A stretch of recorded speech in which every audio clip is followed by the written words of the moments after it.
These next two errors that we're going to talk about, which is going to be the E-210 and the E-211, are going to be in regards to our cooling fans up top here. So the first one, an E-210, is basically just telling us that there's been a fan failure. So real easy, for troubleshooting, we can pop this top cover off and take a look and make sure both of our cooling fans, the one at the front as well as the one at the back, so that we can make sure that those are working properly.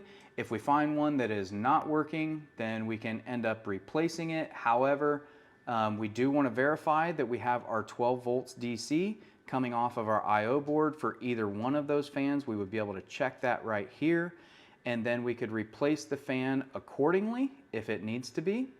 However, a last resort for that would end up being potentially a bad I/O board not putting out the 12 volts DC. That would be a very rare scenario, but most likely it's just going to wind up being a bad fan motor. Now, the E-211 that we talked about is very similar to the E-210 and the fan, but this is more in regards to basically what it's telling the the I/O board, is that there's excessive amp draw from this fan, or the front one for that matter. So what we would do here is we would pull that top cover off once again, and we just want to check these fan blades on the actual fan themselves.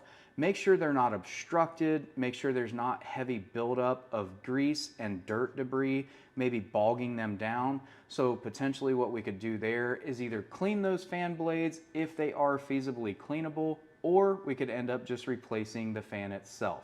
So that covers those two error codes. So the most likely parts that we would want to take to the job site for both of those error codes would be fans, as well as a last resort, our I/O board.